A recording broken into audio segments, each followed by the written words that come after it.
अस्सलाम वालेकुम, good morning. आप देख रहे हैं सुबह की सोच और सुबह की सोच के साथ मैं हूं हसनैन लियाकत और मैं हूं हसनैन लियाकत के साथ अमरा तारिक। हसनैन, वैसे मुबारक हो आपको। खैर मुबारक, खैर मुबारक। 26वीं आईनी तरमीम की बात कर रही हैं आप? जी, आईनी तरमीम की। लेकिन हमारे साथ एतजाज एहसन साहब मौजूद होंगे, उनसे जानेंगे कि क्या मुबारकबाद असल में बनती है या नहीं। नाज़रीन, सेनेट के बाद कौमी असम्बली ने भी 26वीं आईनी तरमीम की मंजूरी दे दी है।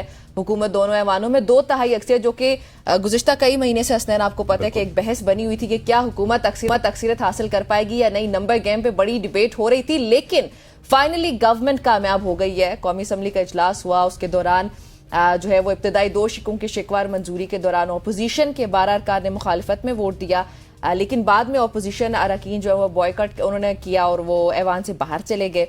फिर ऐवान में 26वीं आईनी तरमीम की मंजूरी के लिए हुकूमत को 224 वोट जो है हसनैन वो दरकार थे, लेकिन जो है तरमीम पर शिकवार मंजूरी के दौरान 225 वोट पड़ गए। भाई मतलब 224 की बहस हो रही थी। हम लोग एक्सपेक्ट नहीं कर पा रहे थे कि हुकूमत 224 भी लेगी, लेकिन अनएक्सपेक्टेडली दे गॉट 225। बल्कि अभी तो ये भी कहा जा रहा था कि अगर उनको ये मतलूबा हदफ ना मिलता तो उनके पास और भी ऐसे लोग मौजूद थे जो कि इससे ज्यादा वोट दे सकते थे।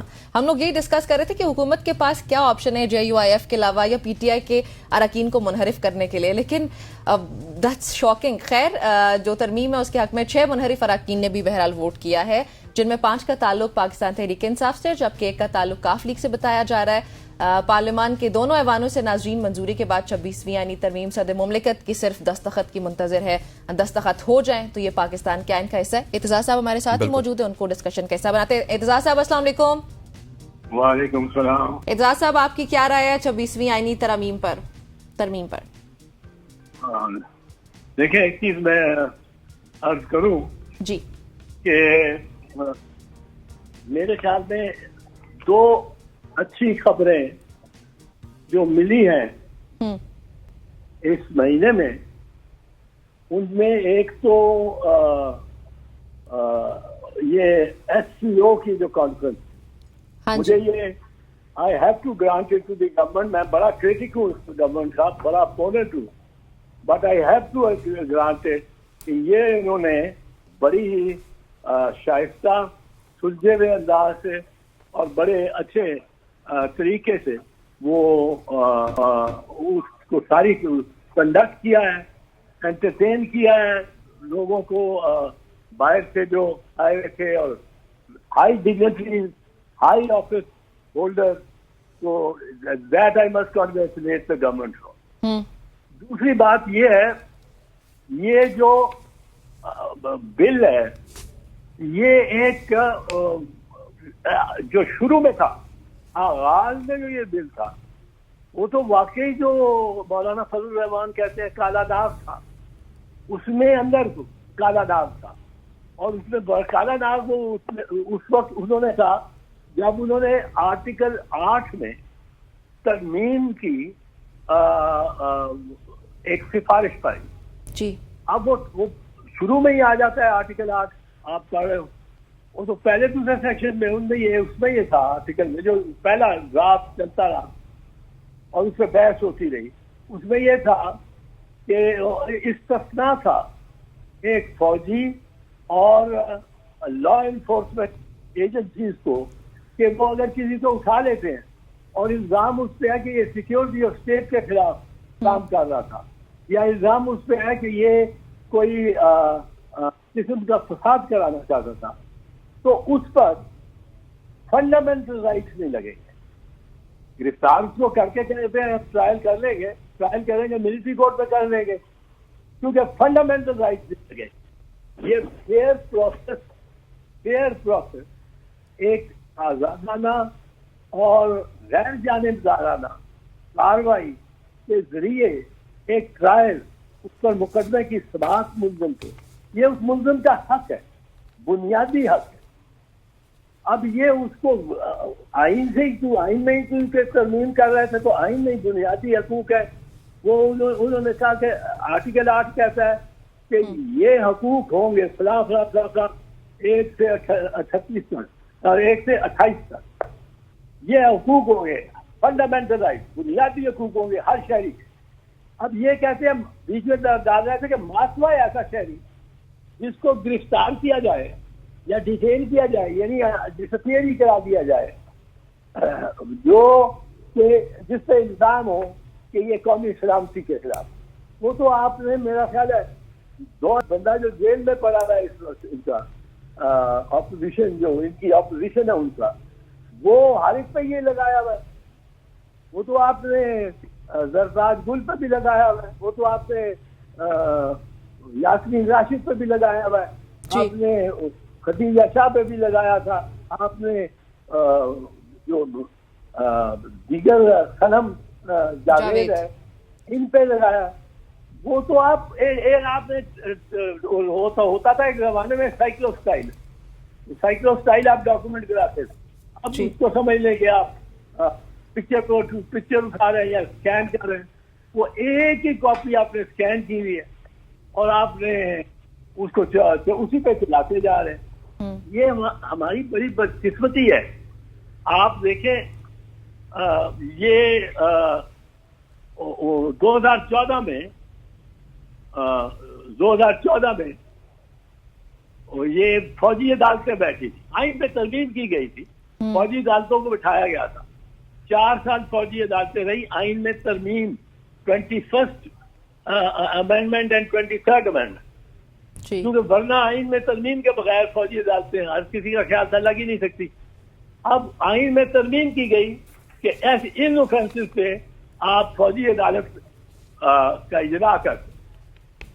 अब जब वो 2014 से 2019 तक ये निजाम रहा, 2019 में हाई कोर्ट के, पेशावर हाई कोर्ट में था कि जिस शख्स ने वहां पेशावर के में कन्विक्ट हुआ था, उसने फाइल की पिटीशन हाई कोर्ट पेशावर ने जितने पेशावर के इलाके पख्तूनख्वा में जितने प्रोजेक्ट थे वो सबके रिकॉर्ड बना दिए।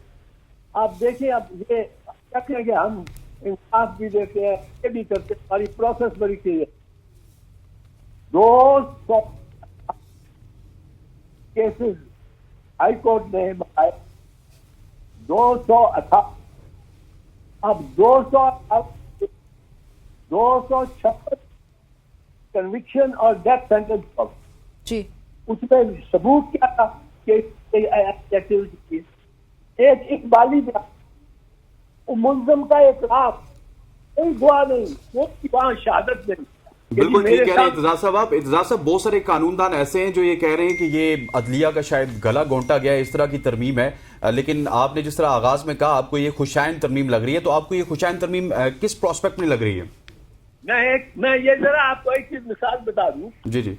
आप 258 ट्रायल्स में हर एक में कन्विक्शन, बस वो मुल्जिम ने इतराफ कर लिया जुर्म का और वो मामला आगे चला गया। लेकिन अब हाई कोर्ट क्या करती, एक ही इबारत उस हर कन्फेशन की, एक ही इबारत सिर्फ नाम लिखा हुआ हाथ से, ये रियाज वो फर्क है, और उसको एक ही इबारत उस कन्फेशन की भी कंप्यूटर से निकली, तो उसने कौन सा जज सजा, उन्होंने 258 के 258 को बरी कर दिया। अब ये जो खुशाइन बात किया है, मैंने आपको बताई कि इसमें जो पहला ड्राफ्ट था जिसने तो हमें खौफजदा कर दिया था, सच बताओ खौफजदा, उसमें यह था कि फौज से मुतल्लिक जो केसेस होंगे उसके बारे में कोई दाद रसी नहीं होगी। अब दाद रसी आर्टिकल 199 भी आप खत्म कर दें, 184(3) को तो रेगुलेट करना बहुत जरूरी था, बहुत अच्छा किया, पर ये जो आप कर दें, हम तो इस पे अंगेज हो गए थे कि ये आप फिर जजेस, हाई कोर्ट के जजेस की ट्रांसफर का था कि हाई कोर्ट का जज आपको पसंद आपके हक में और खिलाफ जजमेंट दे दिया, उसको आप लाहौर के जज को क्वेटा भेज दें, इस्लामाबाद के जज को हैदराबाद भेज दें और वो मजबूर है जाने को। ये ऐसी बातें थी जो कि इसमें अब नहीं है, और इस लिहाज से एक कंसेंसस हुआ है, मैं कहता हूँ अच्छी बात है और कंसेंसस में ये चीज नजर आई है कि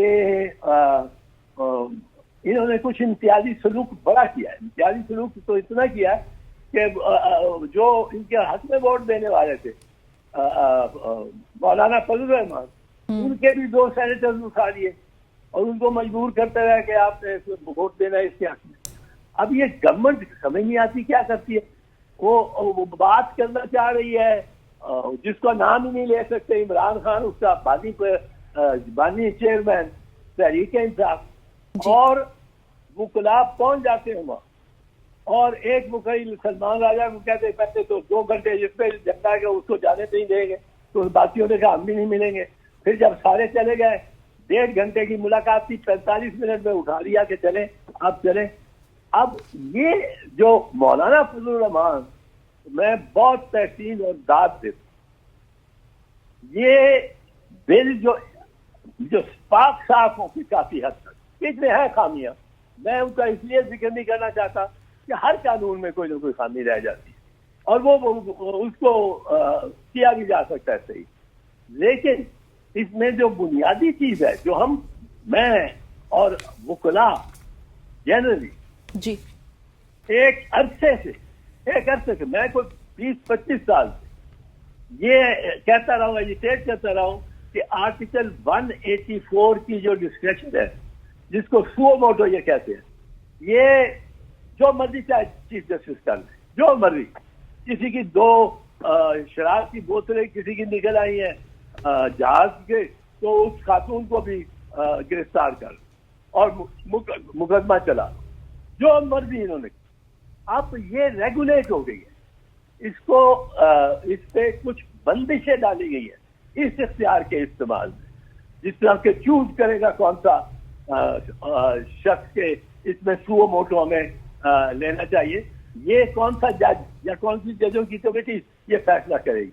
फिर ये कि उसमें जो कौन सा केस कॉन्स्टिट्यूशनल बेंच में जाना है, कौन सा केस रेगुलर बेंच में जाए, और इसमें कोई डिस्टर्बेंस नहीं की गई चीफ जस्टिस के हक में। जो चीफ जस्टिस आज है, इनके it's not personal specific to him, तो ये भी अच्छी बात है। और इसमें वो जो एक और मामला था, मुझे अभी ध्यान में आ जाता है जी कि वो जो बड़ा नुमाया, हाँ वो, अच्छा मैं अभी बात तो मैं कर दूंगा, उस पर आ जाऊंगा जी। एजाज, अब इस पे मैं समझता हूँ कि कुछ तो हम वकला की, मैं इसके खिलाफ बड़ा अंगेज था, बड़ा पैशनेट था कि ये बहुत तबाही हो रही है, ये सारा स्ट्रक्चर सुप्रीम कोर्ट का कोर्ट से गिराया जा रहा है। पर वो था पहले ड्राफ्ट में, ये ड्राफ्ट इन्होंने अपने क्लोज टू द चेस्ट रखा है। इस पे मैं मुबारकबाद दूंगा आजम नजीर तारर को भी, जिसने मेरे ख्याल बड़ी हाई परफॉर्मेंस इसमें दिखाई है। I have admiration for him, but मेरी तवक्को से भी ज्यादा ये जो तारर जैसा जाट है, तो मैंने एक मेरा कथा है, नहीं है दावा सुखनवरी का ना हुस्न लफ्जों की काट में है, वाह, मगर कहाँ वो सुखद शनासी जो एतजाज ऐसे जाट में। क्या बात। ये अब मैं कहता हूँ इत्ज़ा साहब, इसी शेयर के साथ हम ब्रेक पे जाते हैं। एक छोटा सा ब्रेक है, हम ब्रेक के बाद वापस आते हैं, हमारे साथ ही रहिएगा। नाज़रीन, यहाँ पे हम शामिल कर ब्रेक के बाद जब हम वापस आएंगे तो आईनी तरमीम 26वीं जो कि होने जा रही है, बल्कि आइन का हिस्सा बनने जा रही है, उस पर इन डिटेल डिस्कशन करते हैं। स्टे विद अस।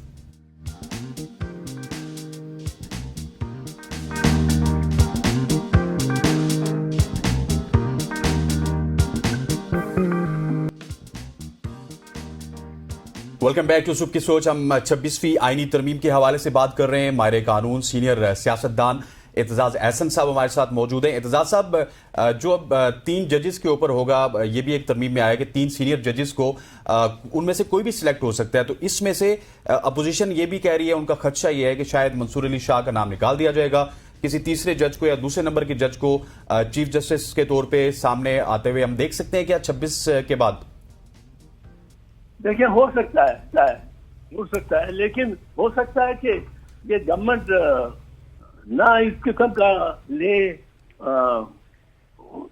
पंजाबी में कहते हैं पंगा हाँ विद मंसूर अली शाह, क्योंकि Mansoor Ali Shah is one a good जज और उसकी अच्छी शोहरत है, कोई इतना बिरला संज नहीं था जितना हमारे बना दिया गया। साहब थे या इफ्तिखार मोहम्मद चौधरी साहब थे कि बात में मेरा ख्याल है कोई 100 मरतबा ये मैंने कई दफा, तो मैंने जब भी बैठा हूँ कादी साहब की अदालत में, कादी साहब ने वकील किसी न किसी वकील को जरूर ये कहा कि अगर तुमने ये बात दोबारा की, वो अपनी दलील दे रहा है, दलील में कोई ऐसी कोई फोश बात नहीं है, कोई कुछ नामुनासिब बात नहीं है, वो दलील दे रहा है, पर उसको दलील को एक्सेप्ट नहीं कर रहे कादी साहब, तो कहते हैं अब अगर तुमने ये रिपीट की तो मैं तुम्हें शोबा नोटिस दूंगा कंटेम्प्ट का।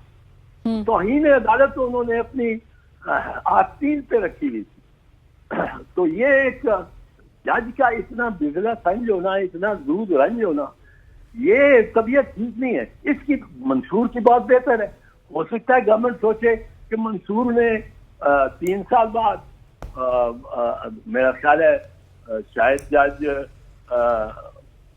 बन जाना हो, कोई डेट अगर 3 साल मंसूर की गालिबन he become chief justice after the tenure, अगर या अफरीदी को लगाते हैं तो it can become chief justice, still be the senior most जज ऑन द एक्सपायरी ऑफ या साहब टर्म, और वो मुझे एग्जैक्टली मैंने डेट नहीं देखी, but Mansoor will be good asset as a president of the वो जो बेंच है कॉन्स्टिट्यूशन बेंच, उसमें बड़ा अच्छा वो रहेगा चीफ जस्टिस। अगर या अफरीदी होता है, वो ऑल्सो गुड स्कॉलर, बड़ा अच्छा स्कॉलर है, अच्छी तबीयत का बंदा है और हंस बड़ा लाइट लगता है प्रोसीडिंग्स को, कोई आगे ही बनने पे दबाव बड़ा होता है कि क्लाइंट का केस है, क्लाइंट साथ बैठा हुआ है, उसके सामने अगर आप ये नजर आओ वकील कि इसको पता ही नहीं, वकील ने पढ़ा ही नहीं केस, आपको फाइल ही नहीं देखी, तो जज साहब पूछते रहते हैं सवाल कि ये बताएं एफआईआर कौन से पेज पे है, आप एफआईआर ही ढूंढते रहो फाइल में 2 मिनट, तो वो उससे जरा खिफत पैदा हो जाती है। पर वकीलों के साथ भी इनका बड़ा अच्छा रवैया रहा है या अफरीदी का। कादी साहब का जरा बेईमाना हो गया था, और कादी साहब को अगर सिर्फ कादी साहब को अवॉइड कर रहे हैं तो वो तो एक वकला की विक्ट्री होगी। वकला की 2-4 बातों में वकला की डिमांड पूरी हुई। एक 184(3), ये सुओ मोटो नहीं कि आप जिसको चाहे अखबार में एक कॉलम नवीस है उनके साथ आप जज हैं, वो कॉलम नवीस सुबह उनका शाया होता है, रात को कॉलम लिखते हैं, सुबह शाया होता है, उसी वक्त सुबह 8 बजे सुओ मोटो नोटिस ले लेती है कोर्ट। ये इसका इन्होंने इफ्तिखार मोहम्मद चौधरी साहब से ये शुरू हुआ, साकिब निसार साहब के सामने तो बेइंतहा हो गया, खोसा ने बिल्कुल नहीं किया, ये आए थी, और बाकी ये इसको रेगुलेट होना, ये हमारी डिमांड थी पुरानी। और इसमें जो ये है कि ये ट्रांसफर ऑफ जजेस वाला मामला खत्म किया है, वज़ाहिर जो मैंने देखा है, और फिर जो इन्होंने खत्म किया है, ये तो ये गवर्नमेंट ऑफ मियां शहबाज शरीफ जी, उनको एम्बैरेसमेंट होगी मेरा ख्याल है, क्योंकि they must have given assurances कि जी फौज को हम इम्यून कराएंगे। ये कौन होते हैं जज बुलाने वाले, तो इम्प्यूनिटी इनको, इस्तिस्ना इनको दिलाएंगे। सही। और इस्तिस्ना इसमें है कि मुझे पकड़े और कहें कि ये एंटी स्टेट है और इसको ले गए हम, तो अब वो तो जिसको पकड़ते हैं उसमें वो एंटी टेररिज्म का की दफा लगा देते हैं, और कोई उनके पास सबूत नहीं होता, कोई कुछ नहीं होता, पर परवाह नहीं करते। बिल्कुल ऐसे ही। अच्छा एजाज साहब, एक चीज हमें और भी समझाइएगा, ये जो 12 रुकनी पार्लिमानी कमेटी है इसके हवाले से कि क्या ये किसी भी चीफ जस्टिस को बिला तातुल अपॉइंट करेगी, क्या होगा ये, इस पे जरा हमें समझाइएगा। ये चीफ जस्टिस के मामले में जी जी पार्लियामेंट ने अपने जिम्मे लिया है। ठीक पार्लियामेंट ने अपने जिम्मे लिया ठीक है, कि वो पार्लियामेंट उसको अपॉइंट नॉमिनेट करे। जी अब वो उसको बिल्कुल डिस्कशन ये नहीं दी कि वो कहीं से कोई भी उठा के ले आए। वो चीफ जस्टिस ऑफ पाकिस्तान ला सकते हैं from among the 3 most senior जजेस। ओके अब वैसे मैं समझता हूँ, मैं आई एम नॉट क्वालिफाइड क्योंकि मेरी उम्र बहुत ज्यादा हो गई इनसे, 65 साल से। मैं समझता हूँ एक और शिक है जिसको नजरअंदाज इसमें कर दिया गया, वो है कि एक सीनियर वकील उसको भी आप under this dispensation chief justice लगा सकते हैं। वो डायरेक्टली, ये काजी फैज ईसा लगे थे, ये लगे थे एक तो फैज अली अब्दुल रहमान साहब, बहुत बहुत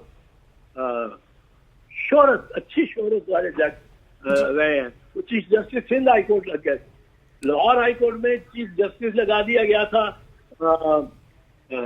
शेख मंजूर कादिर, मेरे भी उस्ताद थे, और बेइंतहा नफीस इंसान, और वो उनमें भी सुखन वरी का नहीं पर सुखन शनासी का बड़ा दावा था, और बड़े सुखन शनास थे। तो मैं समझता हूं कि इसको at the end of the day इसमें प्लसेस ये है, प्लस ये है जो इसका एक प्लस तो ये है जो हमें समझ भी नहीं आएगा, पर वो मौलाना फजलुर रहमान का ने एक बर्फ पिघला दिए, तोड़ दिए। वो ये है कि जो कैदी नंबर 808 है, 804 है जी, इमरान खान, वो कोई अछूत नहीं है कि उसके पास आप उसका नाम नहीं ले सकते, उसके बात नहीं कर सकते। ये मौलाना फजलुर रहमान का पहला की कॉन्ट्रीब्यूशन। दूसरा, मौलाना फजलुर रहमान ने जो ये काले नाग वाली शिरकें दी ना, वो सारी की सारी इसे पास कर दिया है। तीसरा, मौलाना फजलुर रहमान ने कुछ अपनी शरीयत और रिबा की लाए हैं शिकें, डाली है शर्तें कि ये इस दिन तक ये रिबा खत्म हो जाएगा। और ये अब मैं तो नहीं जानता हूं, मैं कोई स्कॉलर नहीं हूं, पर अक्सर मैंने ये भी पढ़ा है कि रिबा इज इक्वल टू यूजरी। एक होती थी टर्म यूजरी, नॉट इंटरेस्ट। जी जी यूजरी होती थी कि अगर ये ज्यादातर यहूदी मनी लेंडर यूरोप में, अफ्रीका में, एशिया में ज्यादातर यहूदी होते थे, रॉथस्चाइल्ड जिस फैमिली, वो आपको कर्जा देता था जो 100 का, वो आपको 100 रुपए देता था, महीने के बाद 200, एक और महीने के बाद 400, उसके बाद 400 से 800, वो यूजरी होते। दैट वाज ए पेनेंस, जो बंदे को मतलब है मजबूर करके गिरा के उससे वो सूद नहीं हुआ, उसको यूजरी कहते। अब यहाँ हमारे यहाँ तो कोई बैंक का लोन वापस करने की कोई ट्रेडिशन ही नहीं है, कोई ट्रेडिशन नहीं, कोई बैंक बिल्कुल। अच्छा एतजाज साहब, हमारे पास वक्त थोड़ा सा कम है, मैं चाहता हूं कि आप एक कमेंट और दे दीजिएगा कि ये जो आईनी अदालतें बनी हैं, केसेस किस तरह डिटरमिन होंगे कि कौन सा केस आईनी अदालत में जाएगा, आईनी बेंच में जाएगा, कौन सा केस सुप्रीम कोर्ट में जाएगा, क्योंकि यहाँ पे इतनी ज्यादा लिटिगेशंस है कि हर केस में कहीं ना कहीं पे आईन इन्वॉल्व हो जाता है। मैं एक चीज कहूंगा, पहले आपसे इससे कह दूं कि मेरे से रह ना जाए, भूल ना जाओ। जी जी, मैं सजेस्ट करता हूं कि इस बिल को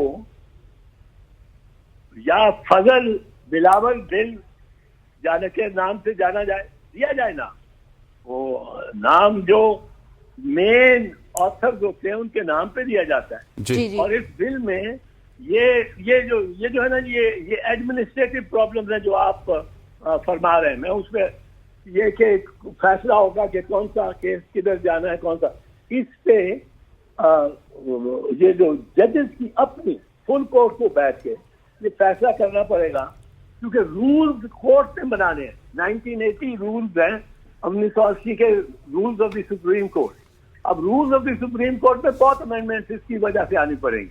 उनमें ये आना पड़ेगा फॉर इंस्टेंस कि कौन सी कोई कमेटी बैठेगी जो कहेगी, देखेगी प्राइमा फेसाई बादी नजर में यूं बस सफेद चला चला के कि इसमें आईनी बहस ज्यादा हावी है या वाकयाती और कानूनी, फैक्ट एंड लॉ ओनली, और an important question of the constitution. ये इनको इसका राब्ता बनाना पड़ेगा, राब्ते बनाने पड़ेंगे इसमें काफी सारे, और मुख्तलिफ मीटिंग की किस तरह कंडक्ट होगी। मीटिंग भी बहुत ज्यादा हो गई, और क्योंकि कमीशन इतनी ज्यादा बन गई है, तो ये, लेकिन मैं ये समझता हूँ, मेरा थोड़ा सा इस मामले पे, क्योंकि मैं समझता था शायद पता नहीं हम पायलट कर रहे हैं, क्योंकि बिलावल, चेयरमैन बिलावल उसको लिए फिरते थे मुसब्बे को इधर से उधर, और पार्लियामेंट में ले आए, फजल रहमान साहब के घर ले गया, वो पकड़ा हुआ। मैंने कहा हमें इसमें क्या मिलता है, हम फौजी अदालतों को करेंगे, इस्तिस्ना देंगे, और वो फिर बहरहाल जो निखर के निकला है, और इस निखार में काम बुनियादी तौर पे 3 बंदों का लगता है। बाकी साहब हम तकरीरें करते रहे। एक मौलाना फजल रहमान, दूसरा चेयरमैन बिलावल भुट्टो, और तीसरा आजम नजीर तारड़। और मैं उनको मुबारकबाद देना चाहता हूँ खास तौर पे। ठीक हो, शहबाज शरीफ को भी दे देते हैं, वो प्राइम मिनिस्टर। चले जी, आप शहबाज शरीफ को मुबारक दे देते हैं। Thank you so much. Aitzaz Ahsan साहब हमारे साथ मौजूद थे, जो कि इन डेट बता रहे थे 26वीं आईनी तरमीम के हवाले से। मुबारकबाद भी पेश कर दी शहबाज शरीफ साहब को कि उनकी हुकूमत में 26वीं आईनी तरमीम हो गई। नाज़रीन, हम शामिल करने लगे एक ब्रेक, हमारे साथ ही रहिएगा।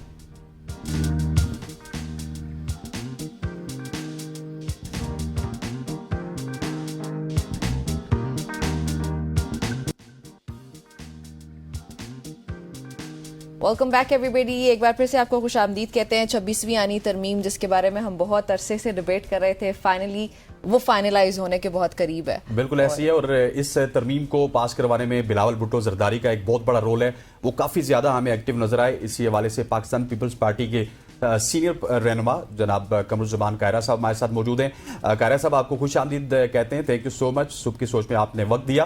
कायरा साहब, किस तरह देख रहे हैं इस आईनी तरमीम को? 2006 में मीसाक जमहूरियत में ये लिखा हुआ था कि आईनी एक अदालत होनी चाहिए, खैर वो तो नहीं बन सकी, आईनी बेंच बन गया। कल रात में ये बेंच बना है, क्या कहेंगे? अब एक सिग्नेचर बाकी रह चुके हैं, कितना ज्यादा सिग्निफिकेंट है ये तरमीम, 26वीं तरमीम पाकिस्तान की जो पार्लिमानी हिस्ट्री है उसके लिए? कायरा साहब, आपको आवाज आ रही है हमारी? कायरा साहब को हम फिर कनेक्ट करने की कोशिश करते हैं। मेरे ख्याल में उनको अभी तक हमारी आवाज़ नहीं आ रही है, लेकिन कायरा साहब, आपको आवाज़? जी, कायरा साहब जो ही हमारे साथ वापस आते हैं, हम उनसे इसी हवाले से गपशप करेंगे, क्योंकि पाकिस्तान पीपल्स पार्टी का बड़ा अहम रोल रहा है। बिलावल भुट्टो जरदारी ही, अगर ये कहा जाए कि मौलाना को मनाने में उनका ही किरदार है, तो शायद ये भी गलत नहीं होगा, क्योंकि हमने देखा था कि इससे पहले जब मतलब हुकूमत टेबल कर चुकी थी, तो उस टाइम मौलाना जो है वो नाराज दिखाई दिए थे, और फिर उसके बाद उनकी जो रिजर्वेशंस थी, जो शिकें थी कुछ ऐसी, कामरान मुर्तजा साहब भी जब हमारे प्रोग्राम में आए थे उन्होंने जिक्र किया था, फिर उस पर डिस्कशन हुई और वो बिलावल बिल्कुल ऐसे है। कमरुज़्ज़मान कायरा साहब हमारे साथ मौजूद हैं। कायरा साहब, आपको खुश आमदीद कहते हैं एक बार फिर। 26वीं आईनी तरमीम मंजूर हो चुकी है। बिलावल भुट्टो जरदारी का इसमें बहुत अहम रोल था, पिछले 2 हफ्ते से वो बड़े एक्टिव नजर आ रहे थे। क्या समझते हैं आप, आईनी अदालत मंजूर करवाना चाहते थे, आईनी बेंच हो गया, कितनी सिग्निफिकेंट है ये 26वीं आईनी तरमीम? 26वीं आईनी तरमीम, एक तो चले बहुत दिनों से ये बहस थी मुल्क के अंदर कि क्या होगा, और इसमें पता नहीं कितने अरबों रुपए के लालच दिए गए हैं और बंदे खरीदे गए हैं और फलां को उठा लिया गया है जी। एक तो ये है कि गवर्नमेंट ने अपोजिशन के मेंबर्स को वोट देने से नहीं रोकना था कि लोगों को उठाया जाता। लोगों इस वक्त गवर्नमेंट ने अमेंडमेंट करनी थी और गवर्नमेंट को ये वोट 2/3 पूरे करने थे। उसमें जो आजाद मेंबरान हैं उन्होंने अपना वोट कास्ट किया है, कुछ एक दो ने। अपोजिशन की तरफ से किसी मेंबर को उस पर कन्विंस नहीं किया गया, उसको दबाव में नहीं रखा गया, क्योंकि अगर दबाव था तो उसका कोई पर्पस होता, यानी अपोजिशन के मेंबरान को रोका जाता तो फिर तो बात समझ आती। एनी हाउ ये गुजर गया, इल्जाम तो लगते रहते हैं।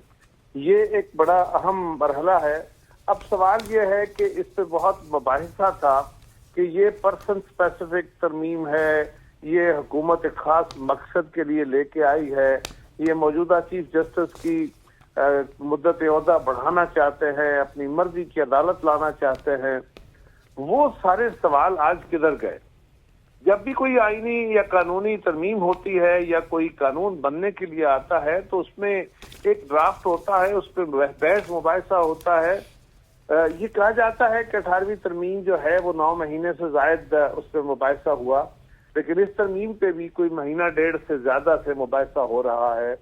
और मुबाहिसे के नतीजे में यही जो आईनी तरमीम है इसमें रिफाइनमेंट आती गई और जो तहफ़्फ़ुज़ात थे वो दूर होते गए, और जिन चीजों पे इत्तेफाक हुआ, यानी उस पे वो मतलूबा नंबर पार्टियों की या मेंबरान की मुत्तफिक हुई, वो तरमीम आज शुरू हो गई। और उसमें पर्सन स्पेसिफिक आज कौन सी तरमीम है? रही बात आईनी अदालत की, तो आईनी अदालत तो हमारा, जिस तरह बिलावल साहब ने कहा, कायदे आज़म का भी ख्वाब था। मोहतरमा बेनज़ीर भुट्टो शहीद ने चार्टर ऑफ डेमोक्रेसी में इसका ख्याल दिया था, और फिर हमने 18वीं तरमीम के वक्त भी कोशिश की। उसके बाद भी हम हर दौर में कहते रहे कि ये एक आईनी अदालत बननी चाहिए जिसमें चारों सूबों की बराबर नुमाइंदगी हो। ऐसा क्यों? इसलिए कि पाकिस्तान के अंदर जो हमारे आईनी मामलात है, रेड पिटिशंस हैं, जो डायरेक्टली हाई कोर्ट्स या सुप्रीम कोर्ट्स में आती हैं और जिनको आईनी इंटरप्रिटेशन या आईनी सवालों के ऊपर पिटिशन की जाती है, डायरेक्ट वहाँ वो अपीलों की सूरत में नहीं आती, वो जो है उनका इतना बर्डन होता है, जजेस इस कदर ज्यादा उस पर उलझे होते हैं कि जो नॉर्मल लिटिगेशन है, यानी हाई कोर्ट या सुप्रीम कोर्ट में खास तौर पे जो लोगों की अपीलें होती हैं, वो साल हर साल उनकी बारी नहीं आ सकती। लिहाजा आइन के, और उस पर यह भी होता है कि जज साहिबान कोई सिविल के माहिरीन होते हैं, कोई क्रिमिनल के माहिरीन होते हैं, कोई टैक्स के माहिरीन होते हैं, कोई बिजनेस लॉ के माहिरीन होते हैं। तो आईनी पिटिशंस के लिए आइन के माहिरीन पे मुश्तमिल बेंच या अदालत बननी चाहिए। हमारा ख्वाब अदालत था, चले हमारा पूरा ख्वाब पूरा नहीं हो सका, लेकिन उस तरफ एक बड़ा कदम जरूर उठाया गया है कि आज एक आईनी बेंच बना दिया गया। कभी फिर ऐसा मौका आया कि इस पे इत्तेफाक हुआ, और इस बेंच की प्रैक्टिस को देखने के बाद फिर इसको अदालत की सूरत भी दी जा सकती है। लेकिन वो बात का इशू है, आज उस तरफ एक मुस्बत सफर है, और मैं इस बात पे मुतमईन हूँ कि सबसे बड़ी बात यह है कि इस आईनी तरमीम में मौलाना फजलुर रहमान साहब की, जो कि अपोजिशन के मेंबर हैं, आज भी अपोजिशन में बैठे हैं जी, उन्होंने बहुत रोल प्ले किया है। उन्होंने इसके मीम बैच देखे, पीपल्स पार्टी ने देखे, और बड़ी हैरानगी की बात है कि मौलाना फजलुर रहमान साहब पीटीआई के साथ लम्हा बलम्हा हर वक्त, हर चीज, हर मीटिंग के ऊपर उनके साथ इन टच थे, और पीटीआई ने अल्टीमेटली ये बात ऑन रिकॉर्ड है, उनकी लीडरशिप ने आके टेलीविजनों पे कही कि बिल्कुल हमारी जो हमारा इस पे इत्मीनान है, बड़ा मुस्बत पेशरफ्त है। और फिर उन्होंने कहा जी कि हम अपने लीडर से मुलाकात करने के बाद इस पे फैसला करेंगे। जब लीडर से मिल के आए तो भी बैरिस्टर गौहर और उनके साथ उनके सारे मेंबरान ने बैठ के, कमेटी जो गई थी मिलने, उन्होंने आके कहा कि लीडर की जो राय है इस पे बड़ी मुस्बत है, बड़ी अच्छी उनकी राय है जी। और अगर इसमें कोई शक नहीं है कायरा साहब के लार्जर कंसेंसस डेवलप करने की गवर्नमेंट ने भी कोशिश किया है, मौलाना साहब का भी बड़ा उसमें पॉजिटिव किरदार रहा है। लेकिन फिर भी अगर देखा जाए तो जैसे कल भी उमर अयूब साहब ने कहा कि हुकूमत को जल्दी क्या है, ये तरमीम 31 अक्टूबर को मंजूर हो जाती तो क्या हो जाता। जो इल्जाम लगा रही है ओपोजिशन हुकूमत पे वो यही है कि तरमीम जो है वो पर्सन स्पेसिफिक है, जस्टिस मंसूर का रास्ता रोकने की कोशिश की गई है या की जा रही है। तो इस पे फिर इसका क्या जवाब देंगे आप? उनको तो बात देखे ना, जब हर मौलाना फजलुर रहमान साहब क्या कह रहे हैं, वो जी। कह रहे हैं कि हर चीज में मेरे साथ मुत्तफिक थे। वो कह रहे हैं, ये बात कल ख्वाजा आसिफ साहब ने भी कही, मौलाना फजलुर रहमान साहब बार बार कह रहे हैं कि मेरे साथ एक एक चीज से मुत्तफिक थे। जब कमेटी के अंदर बैठे हुए थे तो पीटीआई ने जब ये दो शिकें, एक आर्मी की मिलिट्री कोर्ट्स का और दूसरा ये जो बेंच का, ये नहीं अदालत का, इसका जब मामला खत्म हुआ, जजेस की उम्र बढ़ाने का मामला खत्म हुआ उस ड्राफ्ट से, तो पीटीआई ने ऑन रिकॉर्ड ये बात कही कि हमारे तहफुजात एड्रेस हो गए हैं, अब हमें कोई इस पे हमारी एतराज नहीं है। तो फिर क्यों डिले? तो आज ये तो कहना कि जी ये होना चाहिए था, 9 महीने हुआ था तो अब 7 महीने कम से कम लगाने चाहिए, ये तो कोई लॉजिक नहीं है। अगर आप इस पे मुत्तफिक हैं, आप समझते हैं कि जो हमारे तहफुजात एड्रेस हो गए हैं, तो फिर भी आप वोट नहीं देते, तो फिर तो मैं ना मानू वाली बात है। और मैं तो पहले दिन से कह रहा था कि पीटीआई इसको जितना डिले कर सकेगी करेगी, अल्टीमेटली जाके उन्होंने वोट नहीं देना। वो कौम के इत्तेफाक राय पे उनकी जमात की जो बेसिक स्ट्रक्चर है वो ही नहीं है, वो सिर्फ तसादम और लड़ाई पे बेस करते हैं, वो किसी इत्तेफाक राय में नहीं आएंगे। आज मौलाना फजलुर रहमान उनकी जरूरत थे, उनके साथ चलते रहे। जिस दिन मौलाना फजलुर रहमान से इख्तलाफ हुआ, देखिएगा उनके साथ क्या हासिल करते हैं। अच्छा कायरा साहब, मुझे ये बताइएगा कि अब क्योंकि 3 सीनियर जजेस को उनमें से कोई भी अपॉइंट हो सकता है, तो क्या हुकूमत इस तरह की बात सोच रही है कि मंसूर अली शाह की जगह किसी और को अपॉइंट कर लिया जाए? भाई जरा सांस लो, मुझे भी सांस लेने दो, कौम को भी लेने दो, इसलिए कि अभी तरमीम पास नहीं हुई। अब चाहते हैं कि कुछ ना कुछ कायरा साहब थोड़ी देर में हो जाएगी। अभी टेक्निकली सदर साहब ने उसकी बस सदर दस्तखत कर दे। हाँ, अभी सदर साहब ने उसको दस्तखत करने हैं, उसके बाद ये लागू होगी। उसके बाद भी अभी बहुत दिन बाकी है। इट्स टू अर्ली कि अभी हम फौरी तौर पर इस पे आगे बहस शुरू कर दें। मुझे क्या पता हुकूमत क्या फैसला करेगी, मैं तो अपनी जगह बैठा हूँ। ये तो अभी हुकूमत आज मेरे ख्याल में अभी तो सोए होंगे सारे लोग, रात भर जागते रहे, इसी वजह से वो तकरीब भी डिले होगी। अच्छा कायरा साहब, एक और कंसर्न ये भी है कि जब हमने देखा है कि आर्मी चीफ की अपॉइंटमेंट होती है, उस वक्त भी मामला बहुत ज्यादा लटक जाते हैं, एंड वक्त पे आके पता चलता है कि आर्मी चीफ कौन होगा। अब 12 रुकनी कमेटी में से 2 ताई अक्सरियत के साथ चीफ जस्टिस की अपॉइंटमेंट होगी, तो उसमें आपको मामला लटकते हुए तातुर में नजर नहीं आएंगे या कंसेंसस हो जाएगा? मेरा ख्याल है जी, अगर ये नियत हो कि हमने इत्तेफाक राय करना है तो कोई प्रॉब्लम नहीं आएगा। इत्तेफाक राय ये कि उन्हीं जजेस में से किसी एक को लेना है ना, तो जिन पे कोई एतराज होगा, फर्ज करें हुकूमत की तरफ से है या अपोजिशन की तरफ से है, तो उस एतराज का आपको सब्सटेंशिएट करना होगा ना। ऐसे तो नहीं है कि आपने कह दिया और एतराज हो गया। ये तो नहीं हो सकता ना। फर्ज करे कि एक जज साहब को हुकूमत चाहती है कि नहीं आगे आने, और उनके ऊपर कोई एतराज नहीं है, और एतराज ऐसा नहीं है कि उसके ऊपर अपोजिशन के अरकान भी मुत्तफिक हो। जो 12 रुकनी कमेटी है उसमें 6 बंदे तो अपोजिशन के होने हैं, और 2 तिहाई अक्सरियत अगर आनी है तो वो तो 8 बंदों के साथ है, तो 2 मेंबर तो अपोजिशन के वोट देंगे तो वो 2/3 बनेगी, वरना तो बनेगी नहीं। ठीक हो गया। कमरुज़्ज़मान कायरा साहब हमारे साथ मौजूद थे, बहुत बहुत शुक्रिया, जो कि इस राय दे रहे थे, जिसमें अगर पीपल्स पार्टी का जिक्र किया जाए तो पीपल्स पार्टी का बड़ा एक कलीदी किरदार था, और बिलावल भुट्टो जरदारी साहब ने दिन रात मेहनत की। और कल भी रात को इस तरह लग रहा था कि कल रात को, शायद हफ्ते की रात की अगर मैं बात करूं, कि आईनी तरमीम मंजूर हो जाएगी, लेकिन अल्टीमेटली मौलाना फजलुर रहमान साहब ने टाइम मांगा, उनको टाइम मिला, और फिर आज रात को ये तमाम तर चीजें हुई। बल्कि आज सुबह ही हमारे साथ सीनियर तज़किया निगार जनाब नसीम सिद्दीकी साहब मौजूद हैं। सिद्दीकी साहब, आपको खुश आमदीद कहते हैं, thank you so much for joining us. 26वीं आईनी तरमीम के ऊपर मायरे कानून जनाब एतजाज एहसन साहब की राय भी हम जान चुके हैं। इसके अलावा कमरुज़्ज़मान कायरा साहब की भी हमने बात सुन ली। आप बताइएगा किस तरह की 26वीं आईनी तरमीम को आप देख रहे हैं? क्या ये आईनी तरमीम आपको प्रिवेल होती हुई नजर आ रही है लंबे अरसे तक?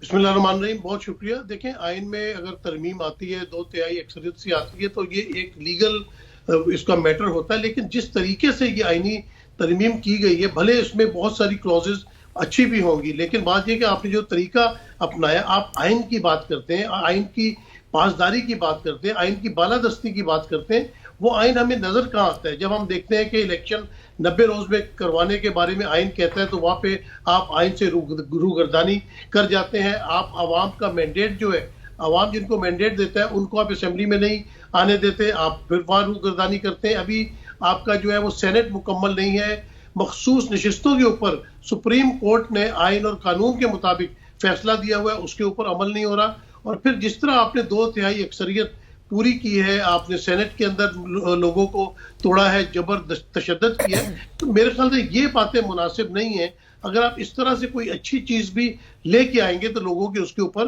तहफ़्फ़ुज़ात होंगे बहुत ज्यादा। अभी मैं कायरा साहब की बात सुन रहा था कि आईनी बेंचेस या आईनी अदालत इसलिए बनाना चाह रहे थे कि लोगों को रिलीफ मिलेगा। लोगों को तो रिलीफ हमने आज तक मिलते नहीं देखा। और वो कौन से लोग हैं जो सुप्रीम कोर्ट में आते हैं? सुप्रीम कोर्ट में तो सारे अमीर लोग आते हैं, वहां पे करोड़ों रुपए आपको दे के अपना केस लगवाना पड़ता है। वकील हज़रात करोड़ों रुपए फीस लेते हैं, आपको सुप्रीम कोर्ट की भारी फीसें अदा करनी चाहती हैं। अगर कोई ऐसा ही रिलीफ देना था तो आप निचली सतह पे जो है अदालतों में, वहां पे सेशन कोर्ट्स में हो गए, दूसरे कोर्ट्स आपके हैं, वहां पे लोगों को आप रिलीफ देते हैं। जेलों में कई लोग ऐसे पड़े हुए हैं, अभी भी मौजूद हैं, जिनके केसेस की सुनवाई नहीं हो रही। 50-50 हज़ार रुपए जुर्माने से उनकी जमानतें हो सकती हैं, वो नहीं हो पा रही। तो बात यह कि इसमें नियत सारी जो है वो बहुत ज्यादा डिपेंड करती है कि नियत क्या थी। तो नियत तो नजर आई कि बिल्कुल दुरुस्त नहीं थी, कि वाकई इतनी क्या जल्दी थी कि इन्होंने 25 अक्टूबर से पहले आईनी तरामीम लेके आनी थी। एक दिन अगर आगे पीछे हो जाता तो फिर ये जो इस वक्त डाउट्स हो रहे हैं या लोग सवाल कर रहे हैं वो नहीं होते मेरे ख्याल से। नसीम साहब, जो बात आप कर रहे हैं कि नियत यहाँ पे ठीक नहीं लग रही है, ऐसी कौन सी शिकें, ऐसे कौन से पॉइंट्स हैं जिनसे आपको लग रहा है कि हुकूमत की या तरमीम करने वाली तमाम जो जमातें हैं इनकी नियत ठीक नहीं थी और ये किसी खास मकसद के लिए इनको ये तरमीम करनी पड़ी? देखिए, जैसे एक बड़ा अच्छा सिस्टम चल रहा था जुडिशरी के अंदर कि जो भी सीनियर मोस्ट होगा उसको वो खुद ब खुद चीफ जस्टिस बन जाएगा। लेकिन बात यह है कि जिस तरह तरमीम लाई गई इसके ऊपर बहस मुबासा होना चाहिए था कि अगर आप एक तरमीम लेके आए, ये तो इस तरह हो रहा था कि उन्होंने अपना तरमीम बोली, तारड़ साहब ने, आजम नजीर तारड़ साहब ने, उन्होंने कहा यस नो, यस कर दिया सबने। कैमरे का रुख जो है वो सिर्फ चेयरमैन सेनेट की तरफ ही रहा। मतलब इन बातों पे अगर डिबेट हो जाए कि ये शिक है, ये तब्दीली लाना चाह रहे हैं, इसके ऊपर कोई अगर डिबेट करना चाह रहा है तो वो डिबेट करे, भले वो हुकूमती ऐवानों से हो, भले वो अपोजिशन की तरफ से हो, इसके ऊपर डिबेट होनी चाहिए। आप आइन की रूह को चेंज करने जा रहे हैं, आप आइन में तरामीम करने जा रहे हैं और इस तरह लुक छुप के रात के अंधेरों में आप तरामीम कर रहे हैं, तो इससे तो पूरी कौम को जो है वो डाउट्स इसके अंदर क्रिएट होंगे। और वो उन्होंने करके दिखाया है। जिस तरह लोगों को लाया गया, फैसल वाडा साहब कह रहे थे कि अभी तो डिग्गी में लोग हैं, उनकी जरूरत नहीं पड़ी। जब इस तरह की बातें होंगी, इस तरह के काम होंगे, तो कौन यकीन करेगा इन चीजों के ऊपर? सर, माजी में हमने देखा है कि आर्मी चीफ की जब अपॉइंटमेंट होती थी तो एहतजाज हो जाते थे, धरने हो जाते थे, क्योंकि बाज पॉलिटिकल पार्टीज अपने आर्मी चीफ को अपॉइंट करवाना चाहती थी, वो नहीं होती थी। अब ये 12 रुकनी कमेटी है, फिर जब चीफ जस्टिस साहब को अपॉइंट किया जाएगा तो इसी तरह की एजिटेशन हो सकती है या नहीं हो सकती? देखिए, अब जिस तरह पाकिस्तान में वोटिंग करवाई जाती है, उन्होंने कहा जी कि 12 रुकनी कमेटी होगी और 2/3 अक्सरियत, तो दो अपोजिशन के अरकान को अगवा करने में कितना देर लगती है या उन पर प्रेशर डालने के लिए कितना देर लगती है, वो चीजें सबके सामने है, ढकी छुपी नहीं रह गई। तो उनसे ये चीज करवाना और अपने मर्जी का जज ले आना, जब आप एक अपना मर्जी का जज ले आते हैं, आप जुडिशरी के ऊपर कब्जा करना शुरू कर दे, कोई भी पार्टी हो, पीपल्स पार्टी हो, पीटीआई हो, मतलब जुडिशरी को तो आजाद होना चाहिए ना। जब तक जुडिशरी आजाद नहीं होगी, जब तक जो है वो किस तरह फैसले कर सकती है। तो यहाँ पे तो हर चीज हुकूमत के हाथ में आ गई ना। तो हुकूमत जो मन पसंद होगा उसको प्रमोट करेगी, उसको सामने लेके आएगी। इनको आवाम का कोई इतना दर्द नहीं, आवाम का इतना दर्द होता तो बिजली की कीमतें कम करते, महंगाई कम। बिल्कुल आप ठीक कह रहे हैं। नसीम साहब, माजरत के साथ वक्त खत्म हो गया, हमें ब्रेक पे जाना है। बहुत शुक्रिया आपका हमें ज्वाइन करने की। गुफ्तगू आपने सुनी, कमर जमान कायरा साहब भी हमारे साथ मौजूद थे और उसके बाद नसीम सिद्दीकी साहब की जो राय है वो आपने जानी। यहाँ पे हम शामिल करने लगे एक न्यूज ब्रेक, हमारे साथ ही रहिएगा।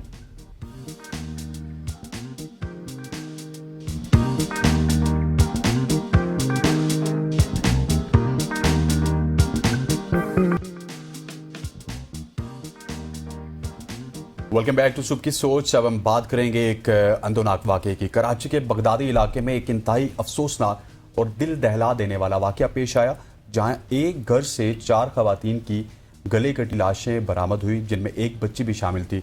इस अंदोनाक हादसे ने पूरे इलाके को लर्जा दिया है और इस तमाम तर वाकये में हमारे साथ डिटेल शेयर करेंगे जी हमारे रिपोर्टर इसरार मुगीरी, जो कि कराची से इस वाकये को रिपोर्ट कर रहे हैं। इसरार, अस्सलाम वालेकुम। वालेकुम सलाम। इसरार, बताइएगा असल ये वाकया है क्या और क्या अभी तक इस पे पेशरफ्त हो चुकी है? जी बिल्कुल, ये ली मार्केट कराची बगदादी का इलाका है, जहां पर जैनब मार्केट बानवा गली में फ्लैट के 7वीं मंजिल से 4 खवातीन की गला कटे लाशें मिलने का ये वाकया है। चारों खवातीन को गला काट कर कत्ल किया गया, जिसम पर तशद्दुद के निशान भी थे। मर्दे जो कत्ल होने वाले हैं उनमें 13 साल की अलीना, 18 साल की मदिया, 19 साल की आयशा और 51 साल की शहनाज शामिल हैं। जबकि इब्तदाई तौर पर जब ये वाकया पेश आया तो पुलिस की जानिब से कार्रवाई ज़ाब्ते में लाई गई और कत्ल की वारदात के वक्त घरों में चारों खवातीन ये मौजूद थी। चारों की लाशें घर के अलग अलग कमरों से मिली और कातिल जो है और वो आला जो है वो कातिल समेत फरार हुआ। जब बाटवा गली में ये सीसीटीवी कैमरे भी लगे हुए थे, जिनकी फुटेज से पुलिस की ने मदद की, जो है कोशिश की कि इन फुटेज की मदद से किसी तरह सुराग लगाया जाए। ये जो वाकया जब पेश आया तब एक मुअम्मा बना हुआ था और उसके बाद मरने वाली खातून में जो है एक बीवी थी नवासी और एक बहू भी शामिल थी। जबकि ये वाकया जब पेश आया तो उसके बाद जो है हिरासत में लिया गया घर के ही फर्द बिलाल को, जिसने जो है बाद में जुर्म का एतराफ किया। जो ली मार्केट के करीब ये वाकया पेश आया, घर के फर्द बिलाल ने ही तीनों खातून और बच्ची के कत्ल में मुलविस होने का एतराफ किया। मुलजिम 2 हफ्ते कबल ही उम्रा जो है वो अदा करके आया था। मुलजिम बिलाल की घर की कुछ खवातीन पर शक व शुबात और जो नाजायज ताल्लुकात हैं इनके शक रखता था। मुलजिम बिलाल ने तेज धार आले से तलाक याफ्ता बहन, कमसन भाभी और मां को कत्ल किया। मुलजिम बिलाल अपनी एहलिया को भी जो है कुछ अर्सा कबल पुलिस हुकाम का बताना है कि तलाक दे चुका है, जबकि मुलजिम ने इतराफ जुर्म के बाद जो है उसका मुकदमा भी जो है दर्ज किया जा रहा है।